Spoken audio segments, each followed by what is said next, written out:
Bueno, vamos a continuar. Tuvimos un problemita técnico.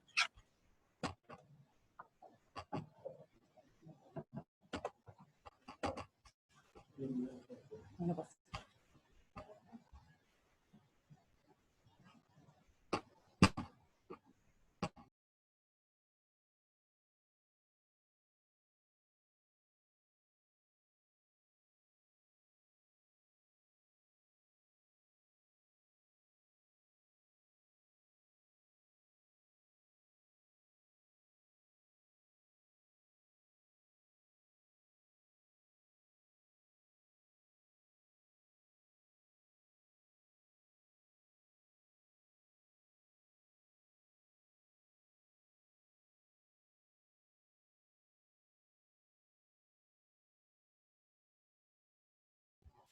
Bueno, ahí vamos a ver si podemos continuar con la charla.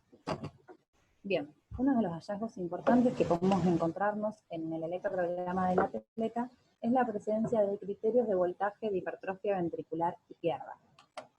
Uno de los valores que contamos son los criterios de Sokolov-Lyon, que varían de acuerdo a la edad del atleta, siendo mayores de 65 milímetros en personas menores de 16 años. Estos criterios tienen pobre correlación con la masa ventricular medida en el eco, y son muy específicos, pero poco sensibles. Un desafío en el cual nos encontramos frecuentemente en el consultorio es diferenciar entre la miocardiopatía hipertrófica y la hipertrofia fisiológica del deportista. Para ello contamos con diferentes criterios, como son los criterios clínicos, criterios electrocardiográficos y criterios arrojados por el ecocardiograma. Resalté lo que es el electrocardiograma, ya que el mismo es patológico en el 95% de los pacientes con miocardiopatía hipertrófica, pudiendo encontrar en ellos ondas T negativas profundas, infradesnivel segmento ST, ondas Q patológicas.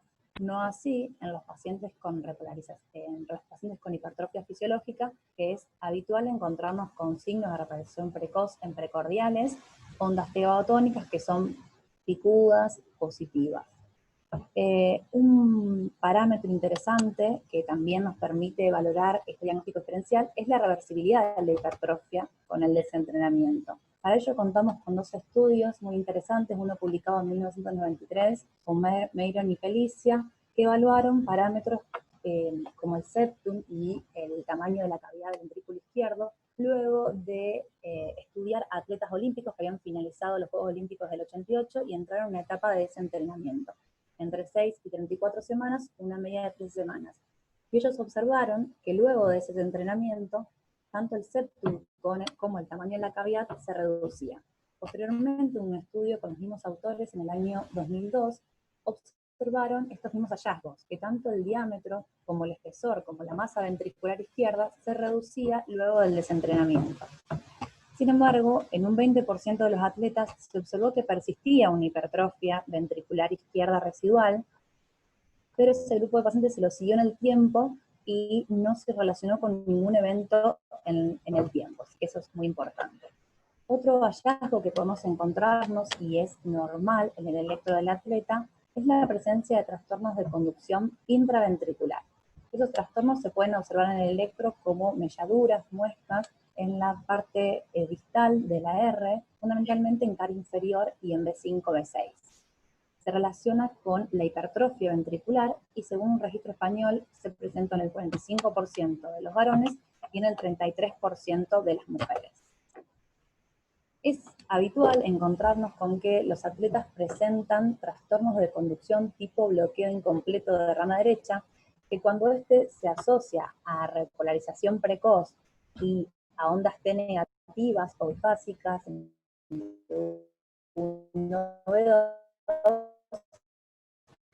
lo que nos plantea es dar con un patrón. Para ello contamos con lo que se conoce como la base del ángulo beta, que se mide trazando una línea tangente sobre la rama descendente de la onda R' y así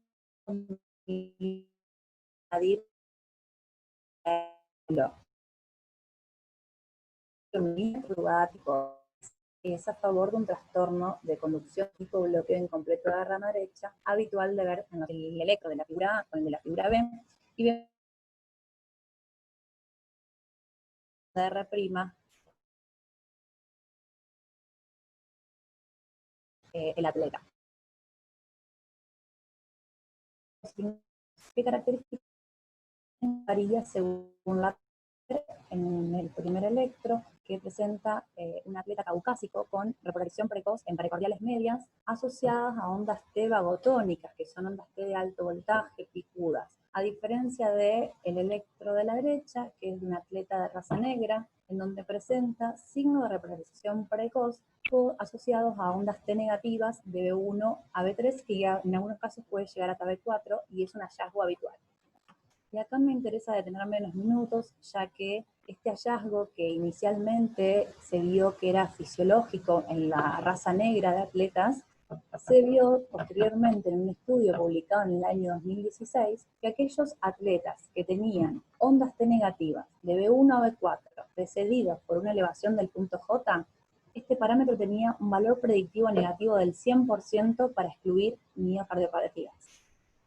En este estudio se incluyeron tanto atletas sanos como atletas con miocardiopatía, arritmogénica y miocardiopatía hipertrófica. Este último grupo no presentaba la elevación del punto J. Este es un electro interesante de un paciente de 18 años que practica triatlón y que se presenta con una bradicardia sinusal severa.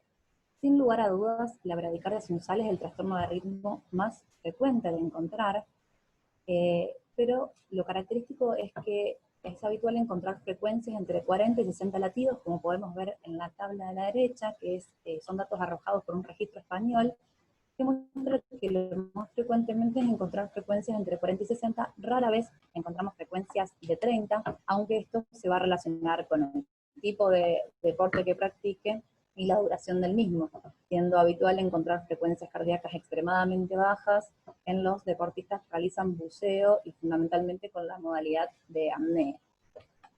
La bradicardia sinusal, junto con el ritmo auricular ectópico, el ritmo de escape de la unión, el bloqueo de primer grado y el bloqueo de segundo grado tipo Wenckebach, conforman lo que se llaman las arritmias parafisiológicas o hipoactivas, que se producen por un aumento del tono vagal característico del atleta.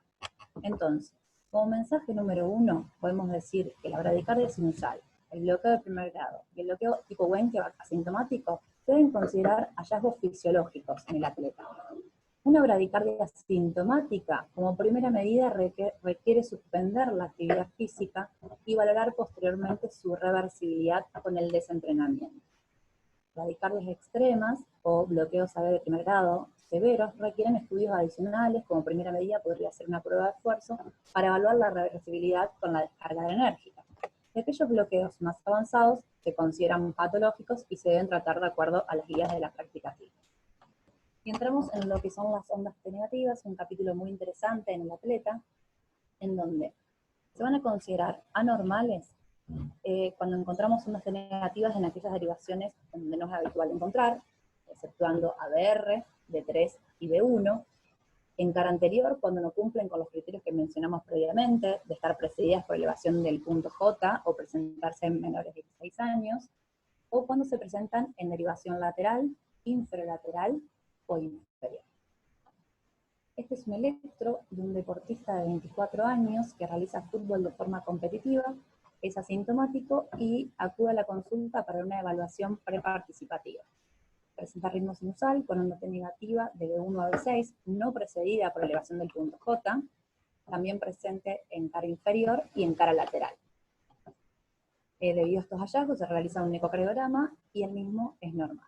Entonces mi pregunta sería si nos quedaríamos tranquilos con esto o si pensaríamos en una evaluación adicional. Y bueno, la realidad es que sí, pensaríamos en realizar un estudio adicional, ya que tendríamos que descartar miocardiopatía hipertrófica apical, que en algunos casos puede pasar desapercibida en el ecocardiograma. Entonces, como segundo mensaje, las ondas T negativas que se presentan en derivaciones laterales requieren evaluación y seguimiento en todos los atletas. Este es un electro de un atleta que realiza fútbol de forma competitiva, tiene 15 años. Entonces pensamos si es un electro normal o anormal. Está en ritmo sinusal, tiene onda T negativa de B1 a B3, precedida por una elevación del punto J, Y otro dato clínico que sería interesante resaltar es la edad, 15 años. Bueno, este es un estudio muy interesante que se publicó en Circulation en 2012 y se ve una curva de relación inversa en donde observamos una correlación entre la prevalencia de las ondas T negativas y la edad. A menor edad vemos que mayor prevalencia de ondas T negativas en precordiales. Y ese electro que mostré previamente fue repetido al año siguiente y vemos cómo el paciente normalizó ese electro. Entonces podemos concluir que las ondas T negativas en menores de 16 años, de B1 o B3, se consideran hallazgos fisiológicos. Este electro es de una mujer de 18 años que juega al fútbol de forma competitiva, se encuentra en ritmo sinusal, y como hallazgo positivo encontramos ondas T negativas de B1 a B3, también podríamos decir planas, porque la profundidad de B3 es 0,5 a 1 milímetro, pero las ondas T negativas más allá de B2 se consideran hallazgos anormales, por lo que deberían ser estudiadas de manera, con algún estudio adicional. Este es el electro, que un paciente que tiene ondas T negativas en cara inferior, bueno, en las 3 derivaciones, y en la derecha en 2 derivaciones inferiores. Y esto es un estudio que fue publicado en 2010, que se vio que aquellos atletas que tenían ondas T negativas en cara inferior, en el 4% presentaban cardiomiopatía.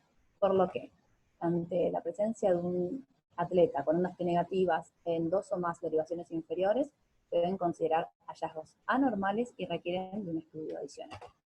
Entonces, como resumen de lo que es las ondas T negativas, se consideran hallazgos normales y que forman parte de lo que es el corazón del atleta cuando estas se presentan en B1 o B2 en atletas adultos, o más allá de B2 y tienen menos de 16 años, o más allá de B2 y están precedidas por elevación del punto J, como dijimos previamente. Y cuando estas ondas negativas se presentan más allá de B2 en atletas adultos que no cumplen con los criterios que mencionamos previamente, o ondas negativas en otras derivaciones inferiores o laterales o asociadas a un infradesnivel de segmento CT, deberíamos continuar estudiándolas más en profundidad. También podemos encontrar ondas Q patológicas o presencias de sobrecarga auricular izquierda o de derecha. Las sobrecargas auriculares se consideran hallazgos Borderline, pero la presencia de ondas Q patológicas son hallazgos anormales y deberíamos contextualizarlos, ya que se presentan en el 30% de los pacientes con miocardiopatía hipertrófica. Este electro es de un paciente que realiza fútbol de forma profesional, tiene 20 años, está asintomático y acude a la consulta para una evaluación preparticipativa. Podemos ver que está en ritmo sinusal y que tiene un bloqueo de rama derecha con monofásico y ondas T negativas de B1 a B3. Bueno, como primera medida, a este paciente no podemos firmarle el acto físico sin previamente hacer un mínimo una ecografía. Deberíamos descartar una miocardiopatía que podría ser una arritmogénica del ventrículo derecho. También otro hallazgo habitual de encontrarnos en las evaluaciones precompetitivas es la presencia de preexcitación ventricular. Independientemente de la presencia o ausencia de síntomas, este paciente también no deberíamos firmar el acto y mínimamente hacer una evaluación, una estratificación de riesgo no invasivo. Otros hallazgos anormales que podemos encontrarnos en los atletas son las arritmias. Arritmias supraventriculares, dentro de ella merece la particular mención la fibrilación auricular, ya que se puede presentar en pacientes con algún factor de riesgo, pero en un 10 a 15% son fibrilaciones auriculares aisladas. Y generalmente se relacionan con los ejercicios de resistencia, no así los ejercicios de carga. Y la relación que tiene el deporte con las arritmias, con la fibrilación auricular, tiene una curva en U. En pacientes que realizan ejercicios leves a moderados, esto aumenta los factores de riesgo cardiovasculares y esto genera mayor riesgo de arritmia, de fibrilación auricular. Y a la inversa, el paciente que genera un ejercicio físico intenso, se ponen en marcha diferentes mecanismos, entre ellos la fibrosis, bradicardia, dilatación auricular, y esto genera un mayor riesgo de fibrilación auricular.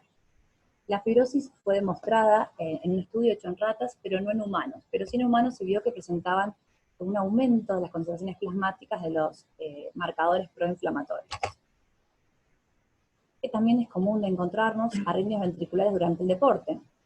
Sabemos que el ejercicio físico genera aumento de catecolaminas y las catecolaminas generan cambios electrofisiológicos, como aumento de la velocidad de conducción, acortan los periodos refractarios, incrementan la amplitud de los potenciales, como vemos en la figura B, y aumenta la pendiente de despolarización espontánea, como vemos en la figura C. Esto sumado a la acidosis metabólica y la isquemia, puede generar un sustrato ritmogénico para que se presenten arritmias en sus diferentes escenarios, que pueden ir desde extrasístoles ventriculares aisladas hasta formas más complejas y agrupadas. Entonces, una mínima hoja de ruta, si encontramos extrasístoles ventriculares en un electro de superficie en el consultorio más de 2, en 10 segundos deberíamos hacer estudios adicionales para descartar cardiopatía, y si encontramos una cardiopatía se debe tratar la misma en cuestión, y si vemos que tiene arritmias ventriculares en corazón sano, deberíamos tratarla de acuerdo a la densidad y a la complejidad de la misma, individualizando el tratamiento y haciendo un seguimiento para evaluar dilatación o caída de la fracción de eyección, que son parámetros de la cardiomiopatía, o para ver que no estemos en la fase subclínica de una miocardiopatía. Entonces, para finalizar, ¿cuál es la importancia de identificar estos hallazgos en el electrocardiograma del atleta? Principalmente, identificar un subgrupo de pacientes que tengan patologías que contraindican la práctica deportiva, y por otro lado, determinar cuál es la probabilidad de nuestro paciente de tener un evento cardiovascular que puede ir desde un síncope a una muerte súbita. Y merece la pena destacar este trabajo de Corrado, presentado en el año 2006, donde muestra cuál fue la tendencia de la muerte súbita en el atleta luego de incorporar el electrocardiograma en 1982 como parte de la evaluación preparticipativa a lo que era el examen físico y la anamnesis, logrando una reducción de la muerte súbita de 3,6 a 0,4 muertes por cada 100.000 deportistas al año. Bueno, muchas gracias. Con esto le doy un pase a Marcelo, que va a continuar con la segunda parte de muerte súbita.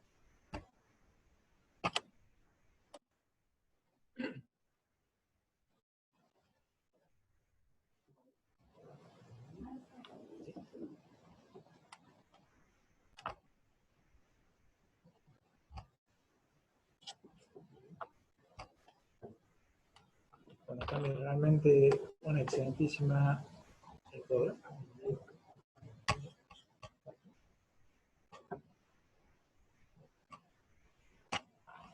En cambio, una excelente presentación, como realmente nos tenés acostumbrados a diario. Realmente es un gusto poder trabajar con vos, y realmente la charla fue brillante en cuanto a la interpretación del electrocardiograma en un deporte.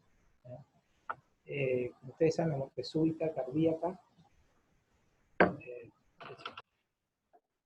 muerte súbita cardíaca es la principal causa de muerte súbita en deportistas, y usualmente ocurre en deportistas que se encontraban previamente asintomáticos.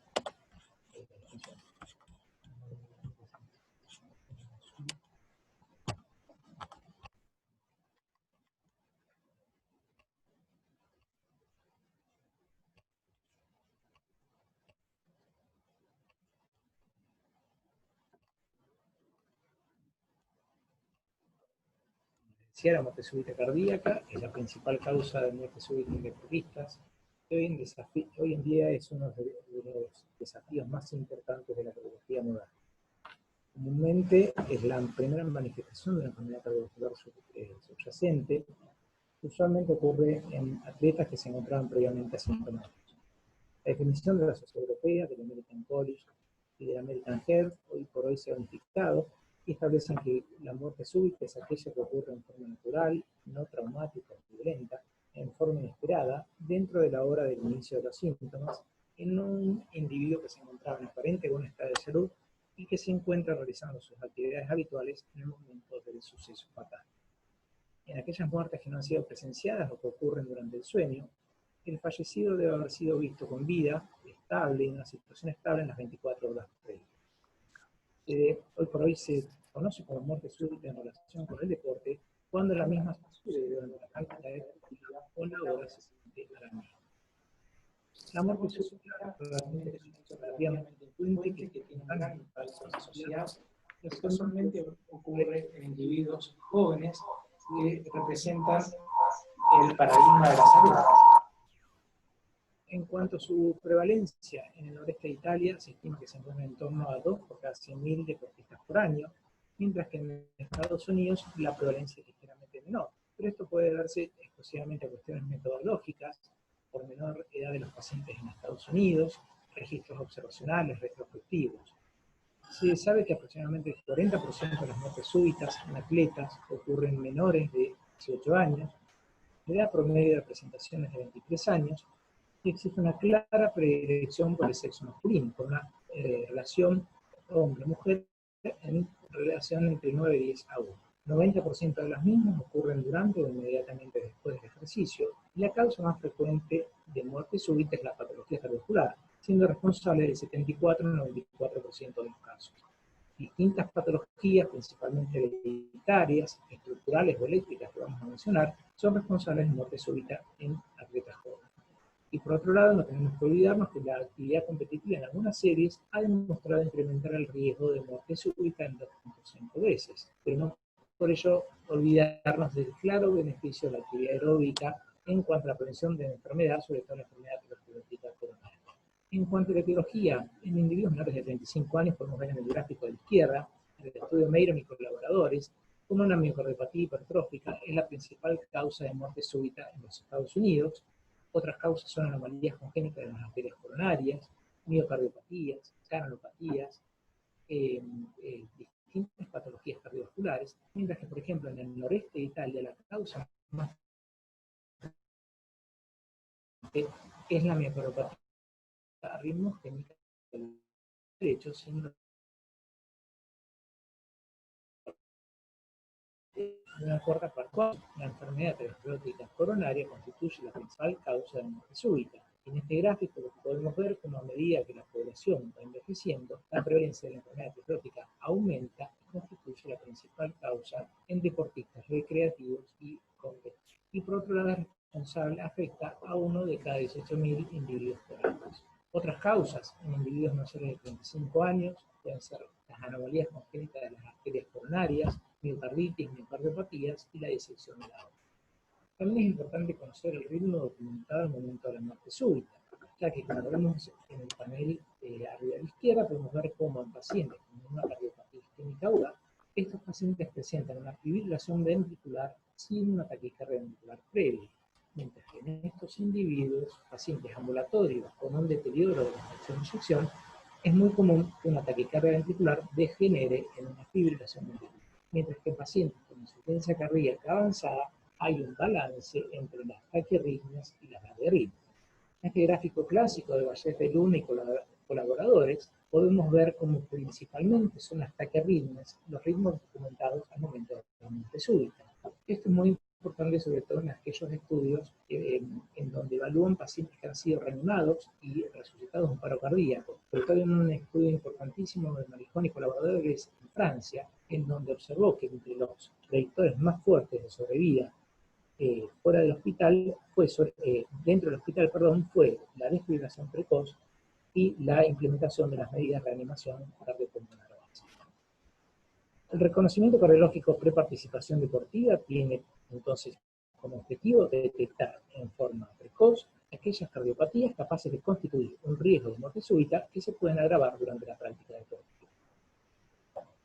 Este mismo debe incluir una historia clínica que incluya sus datos personales y familiares, un examen físico y, como les comentaba Camila, el electrocardiograma. Es un informe cardiológico que debe reflejar si la actitud es completa, donde no hay restricciones para la práctica deportiva, o la misma es temporal, condicionada a revisiones periódicas, ya sea de su cardiopatía y o limitada a deportes específicos. Este reconocimiento es la única estrategia que uno tiene para poder identificar la patología subyacente. No obstante, el día de hoy es motivo de controversia y debate en cuanto al costo, a la presencia de resultados falsos positivos y, por otro lado, a la relación costo-beneficio. Es por ello que la 36ª conferencia de Bethesda recomienda la realización solamente de historia clínica y examen físico, pero no debemos olvidar que muchos de estos individuos jóvenes que fallecen súbitamente tienen una historia clínica completamente normal, se encuentran sintomáticos, y el examen físico es completamente normal. De allí la importancia de la inclusión del electrocardiograma de identificar sujetos en riesgo. El mismo se encuentra alterado en el 95% de los pacientes con hipertrófica, 80% de los pacientes con cardiomiopatía arritmogénica, y por otro lado también se encuentra alterado en pacientes con síndrome de Brugada, síndrome de Wolff-Parkinson-White, síndrome de Creutzfeldt y de Creutzfeldt. En aquellos individuos que van a realizar una actividad física intensa, el ecocardiograma es útil para descartar una patología valvular congénita microaórtica y también, sobre todo, para ver el nacimiento del origen anómalo de las arterias coronarias. Como les decía, en individuos mayores de 35 años, la enfermedad aterosclerótica es la principal causa de muerte súbita en el cerebro etario, y es por ello que la ergometría es de utilidad, sobre todo en hombres mayores de 45 años y en mujeres mayores de 55 años. Pero si los individuos se encuentran asintomáticos y tienen 2 o más factores de riesgo, sería recomendable bajar ese umbral de edad al menos 10 años. Como bien explicó Camila, desde su implementación en el año 1982 en Italia, la implementación del reconocimiento cardiológico pre-participación deportiva incluye una historia clínica, examen físico y un electrocardiograma. Esto permitió reducir la incidencia de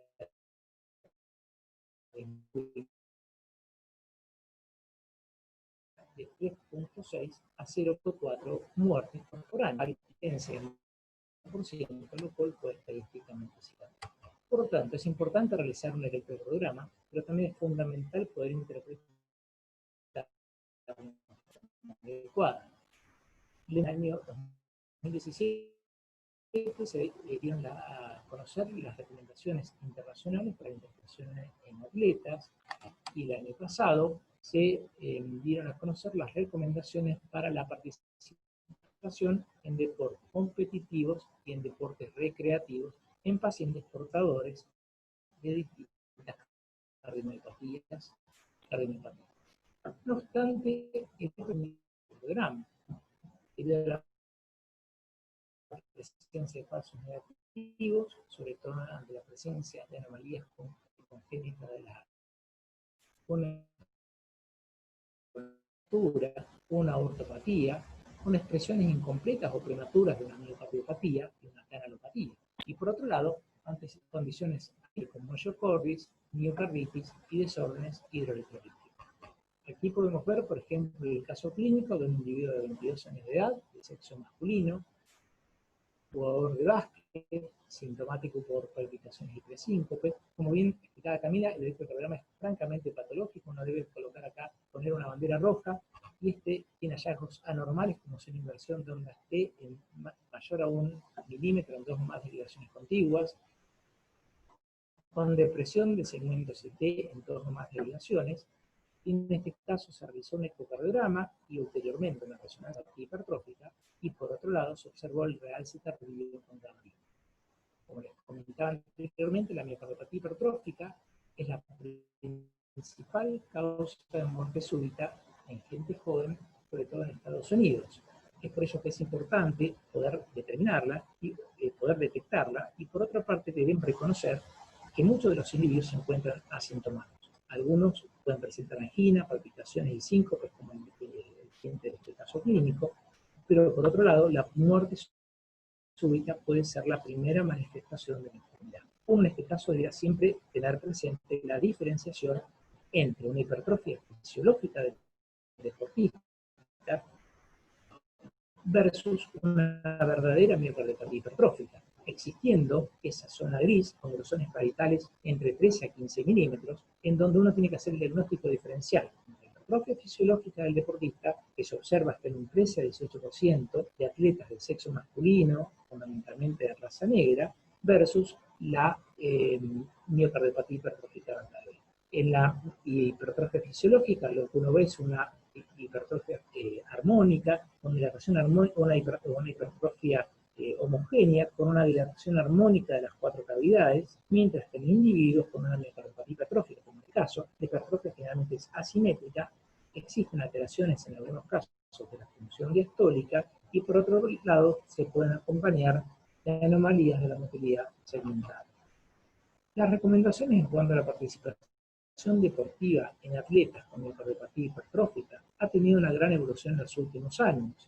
Fíjense cómo en el año 2015 se establecía que un atleta con diagnóstico inequívoco de miocardiopatía hipertrófica no debiera participar en la mayoría de los deportes competitivos, con excepción de aquellos de bajo componente estático y dinámico de la clasificación 1A de Mitchell y Levine, que son, por ejemplo, bolo, billar, tiro, golf. Sin embargo, estudios como el de Pelic y colaboradores, publicados en Circulation en 2018, siguieron a pacientes con miocardiopatía hipertrófica con un diagnóstico inequívoco, lo siguieron durante 7 años, y en el seguimiento observaron que estos pacientes no presentaban eventos y estaban involucrados en programas de entrenamiento y participación competitiva. Por otro lado, este estudio clínico aleatorizado, que es el estudio RESET, en pacientes con miocardiopatía hipertrófica, logró evaluar la realización de un programa de ejercicio de moderada intensidad versus la actividad usual que desarrollaban pacientes con miocardiopatía hipertrófica y ver la evolución a las 16 semanas. Estudiaron 136 pacientes con una edad promedio de 50 años y lo que se observó en este estudio clínico aleatorizado fue un incremento pequeño, pero estadísticamente significativo, de la capacidad del ejercicio. Y por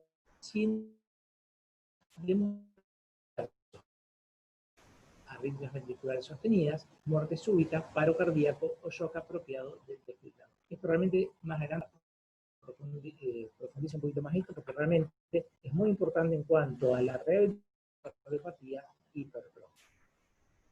El plan de entrenamiento incluía 4 o 7 días a la semana, las sesiones eran de 60 minutos y fueron seguidos durante 16 semanas. Y todo ello podría traer aparejado una menor mortalidad cardiovascular y menor hospitalización. Por otra parte, no debemos olvidar el papel de realce tardío en la estratificación del riesgo en pacientes con miocardiopatía. Este estudio de Meiron y colaboradores pudieron mostrar una relación continua entre la presencia de realce tardío y el pronóstico en 1.293 pacientes con miocardiopatía hipertrófica. Fueron seguidos durante 3.3 años y se observó una relación continua entre el realce tardío contadolíneo y el riesgo de muerte súbita. En aquellos pacientes que no presentan un realce tardío, estos pacientes se asocian con bajo riesgo, mientras que en aquellos pacientes, incluso clasificados como de bajo riesgo, de acuerdo al score de miocardiopatía hipertrófica, aquellos que presentaron bajo riesgo pero tenían un realce tardío mayor del 15%, tenían un riesgo de muerte súbita 2 veces mayor. Es por ello que el mensaje en pacientes con miocardiopatía hipertrófica sería el siguiente: es posible permitir la práctica deportiva en pacientes con miocardiopatía hipertrófica de bajo riesgo, pero siempre y cuando uno individualice la salvo en aquellos deportes que representan un riesgo para la vida de una paro cardíaco esfuerzo, la presencia de un de alto riesgo, incremento paradoxal de la respuesta normal de la presión arterial o un incremento significativo de del gradiente mayor de 50 milímetros. Pero por otro lado, los adelantos en la biología molecular permitieron determinar la identificación de algunos genes en pacientes con miocardiopatía hipertrófica que aún han expresado que no tienen una expresión fenotípica. ¿Qué ocurre en estos individuos? Un fenotipo positivo y fenotipo negativo. En estos individuos uno no debiera restringir la práctica deportiva competitiva. Esto es importantísimo y probablemente Sofi más adelante nos pueda esclarecer un poquito esto un poco mejor. Por lo tanto, en este tipo de individuos se recomiendan controles periódicos con el ecocardiograma, ergometría y Holter con un seguimiento anual. La miocardiopatía es una causa poco frecuente de muerte súbita. Es importante el diagnóstico diferencial entre una dilatación fisiológica adaptativa del ventrículo izquierdo que ocurre en deportistas, sobre todo en deportistas de resistencia. Hasta un 12% de deportistas de resistencia tienen una dilatación fisiológica adaptativa. Y hacer el diagnóstico diferencial con aquellos pacientes con una miocardiopatía dilatada asintomática en fase precoz. Por lo tanto, en aquellos atletas que tienen una fracción de eyección en el límite inferior o ligeramente deprimida, una FAI por arriba del 45% o menor del 55%, uno debiera evaluar el comportamiento durante el esfuerzo. El ecocardiograma de esfuerzo tiene el mayor valor discriminatorio, con una buena sensibilidad y una excelente especificidad para el diagnóstico diferencial en estos casos, ya que permite diferenciar la dilatación dilatación fisiológica versus una miocardiopatía dilatada en fase cruz. En pacientes con dilatación fisiológica, lo que se observa habitualmente es que durante el esfuerzo la fracción de eyección se incrementa por arriba del 15%. Y por otra parte, el realce tardío con un gadolíneo, la resonancia magnética en estos casos, es útil para la estratificación del riesgo. ¿Cuál sería el mensaje?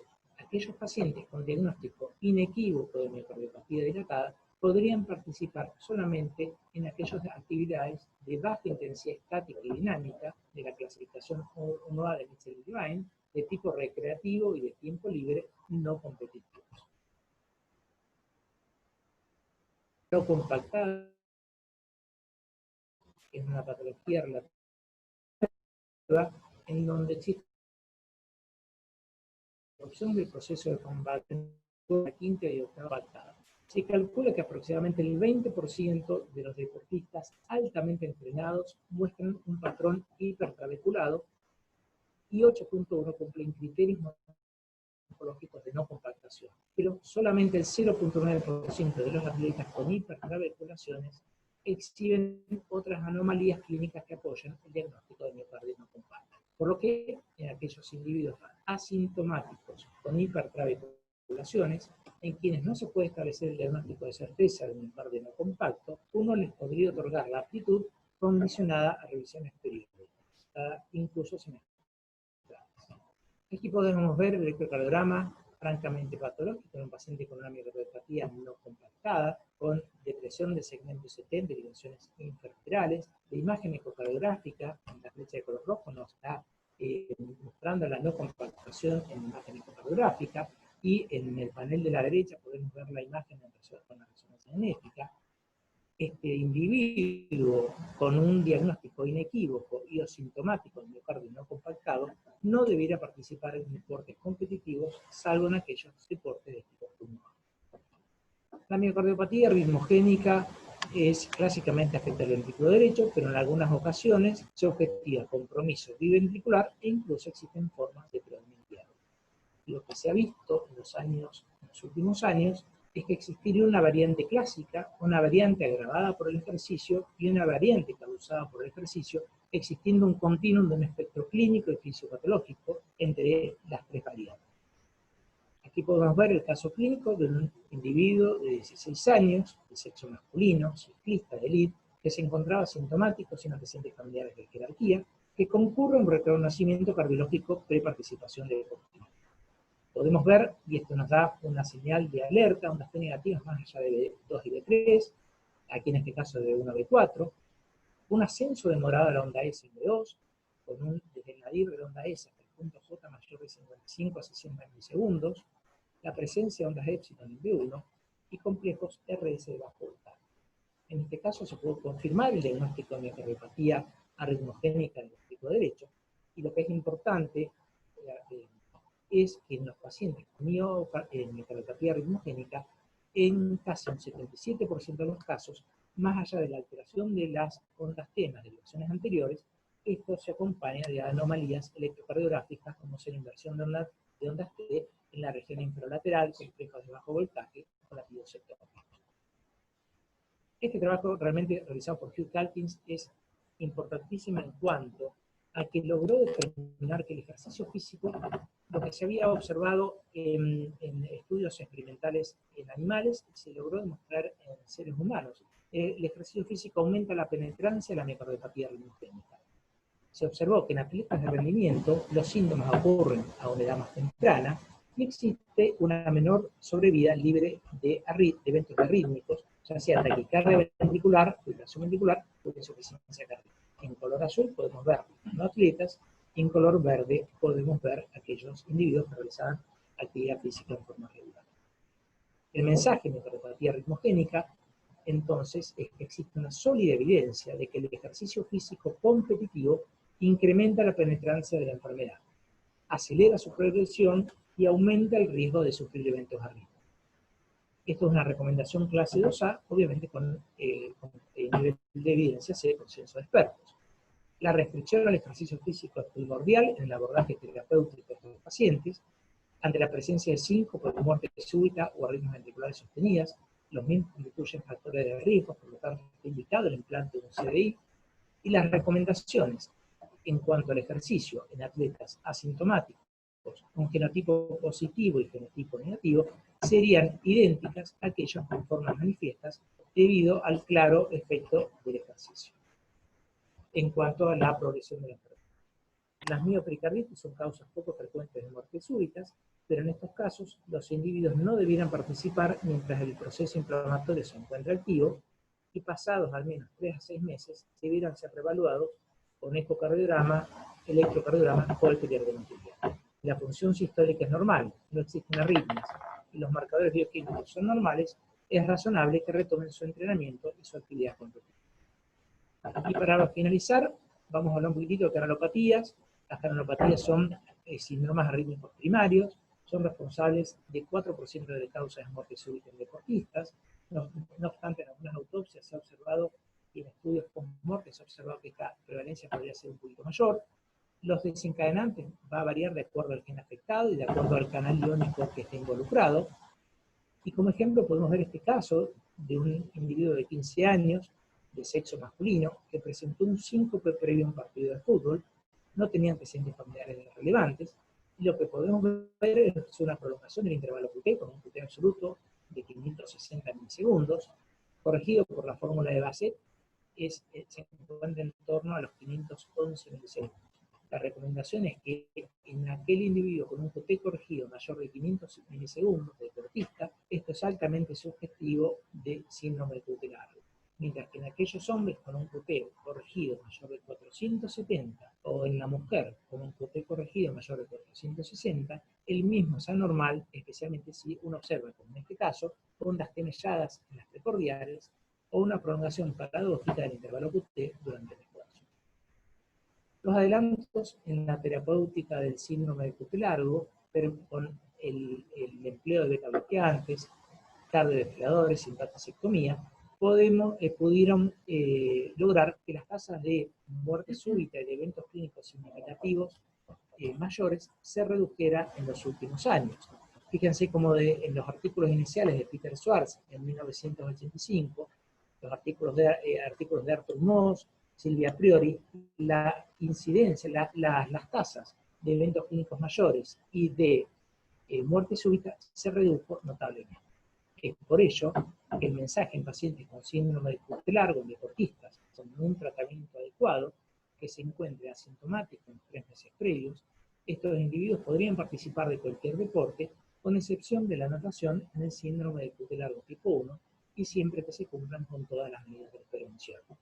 Diferente es la situación de la taquicardia ventricular polimórfica catecolinérgica, que habitualmente está exacerbada por el esfuerzo, aparece durante el esfuerzo. Estos deportistas no debieran participar de deportes competitivos. Como conclusión, los beneficios del ejercicio sobre el sistema cardiovascular se encuentran claramente establecidos y la actividad física regular aeróbica es importante para reducir el riesgo de diversas enfermedades, fundamentalmente la enfermedad esclerótica coronaria. No obstante, la actividad deportiva podría incrementar el riesgo de arritmias fatales en pacientes con alguna cardiopatía que aún no la pudieron haber detectado. El reconocimiento cardiológico preparticipación deportiva en aquellos deportistas con cardiopatías requiere evaluar en primer término la severidad de la enfermedad, la tolerancia al ejercicio y el riesgo cardiovascular que supone la actividad deportiva. El abordaje de la prevención de la muerte súbita en un deportista debe ser multidisciplinario y por otro lado debe incluir medidas de difusión en la población acerca de las maniobras de reanimación cardiopulmonar básica, así como contar con dispositivos desfibriladores automáticos externos en aquellos lugares donde haya alta concurrencia de deportistas. Muchas gracias por su atención. Para finalizar, quería terminar con esta frase que me la pasaron a mí y realmente me parece muy muy buena. Todos tenemos 2 vidas y la segunda empieza cuando te das cuenta que solo tienes una. Muchas gracias. Vamos a darle ahora, Sofía, realmente, ¿me estás escuchando, Sofía? Quería preguntarte cuáles serían las recomendaciones en un individuo deportista, en un deportista que presenta una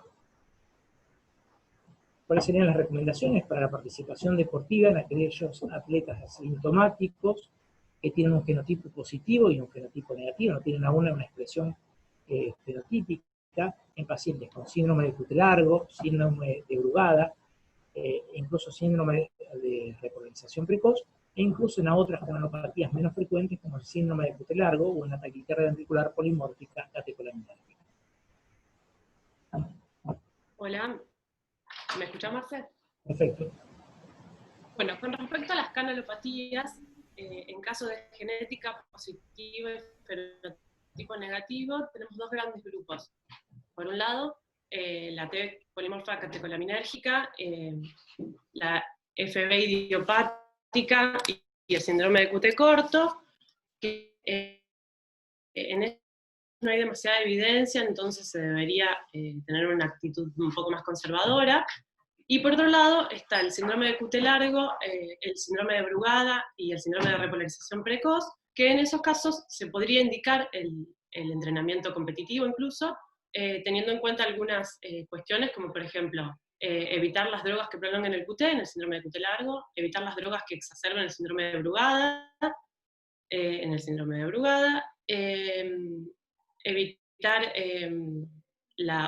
realizar una adecuada hidratación, y reposición de hidroelectrolitos. En el síndrome de Brugada particularmente, un tratamiento enérgico de la fiebre y de la hipertermia, o sea, que no realicen ejercicio físico en lugares de altas temperaturas, o ejercicio físico que eleve la temperatura corporal, y actividad física que estén preparadas con un DEA y que los profesores y entrenadores estén capacitados, como dijiste recién, más de alguna emergencia. Sofía, ¿y cuándo realmente recomendarías realizar un estudio genético en un paciente con una miocardiopatía hipertrófica, que realmente es por la prevalencia, tiene una prevalencia mayor en la población? ¿Cuándo realmente indicarías un estudio genético y cuáles serían los alcances ante la presencia de una mutación para miocardiopatía hipertrófica y aún no tengo una expresión fenotípica? La indicación de estudio genético en la miohipertrófica es en aquellos pacientes en los que ya se haya realizado un diagnóstico clínico inequívoco, no en otros casos, y la indicación sería para poder realizar el testeo en cascada a todos los familiares. Y bueno, con respecto a los pacientes que ya tienen diagnóstico genético, clínico y genético de miohipertrófica, pues se les puede indicar entrenamiento físico, incluso competitivo, en caso de que tengan manifestaciones clínicas leves, leves a moderadas, que no tengan un score de riesgo para muerte súbita a 5 años muy alto,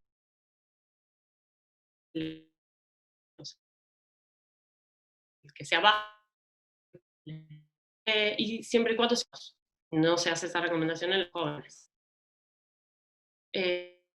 Como mencionaste vos, siempre y cuando el deporte que vayan a no vaya a poner en riesgo la vida en caso de que tengan algún síncope. Realmente excelente, Sofía, la que nos dice.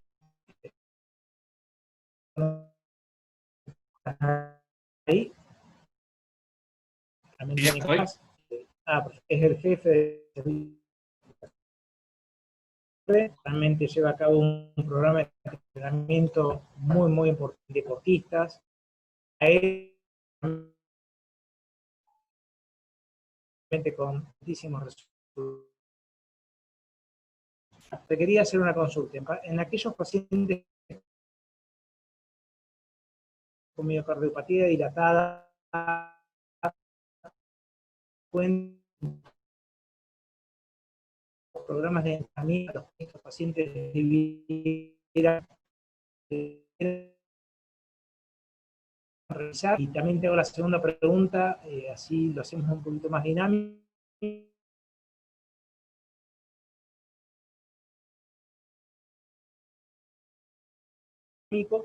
También en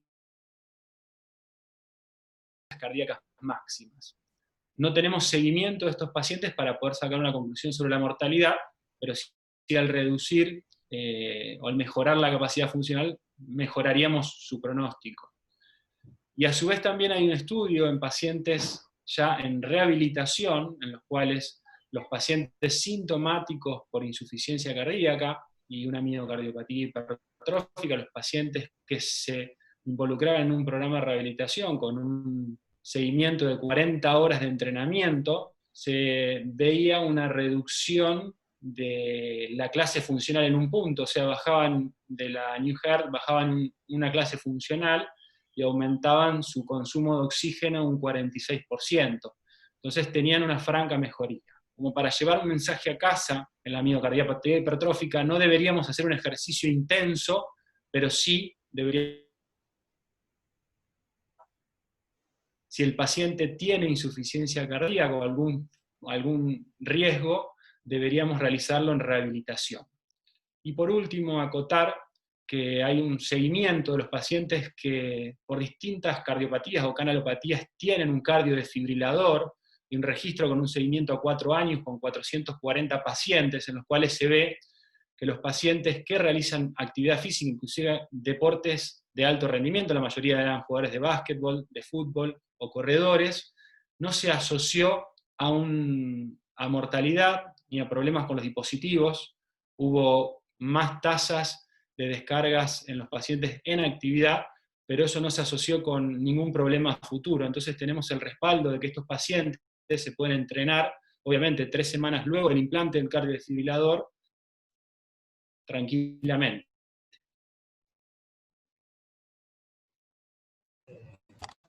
Nico, clarísimo, como siempre. Hay una pregunta, Mila, se voy a robar a Cami para que pueda contestarla. Tiene una pregunta del doctor Sosaya, muchas gracias, doctor, que nos pregunta acerca de cuál es la utilidad de los marcadores para el diagnóstico diferencial entre la miocardiopatía hipertrófica y la hipertrofia fisiológica del deportista. Bueno, como mencionaba previamente, lo que vamos a utilizar son variables clínicas, electrocardiográficas y ecocardiográficas. La función diastólica está preservada en la hipertrofia fisiológica. Y el hecho de encontrar una alteración de la disfunción diastólica es lo primero que nos tiene que hacer sospechar en que puede haber una miocardiopatía hipertrófica. Hasta el momento no hay nada certero con respecto a los marcadores, la utilidad de los marcadores para hacer esta diferenciación, pero sí, como decía previamente, la utilidad de los parámetros ecocardiográficos como primera medida. Bueno, muchas gracias a todos por su atención.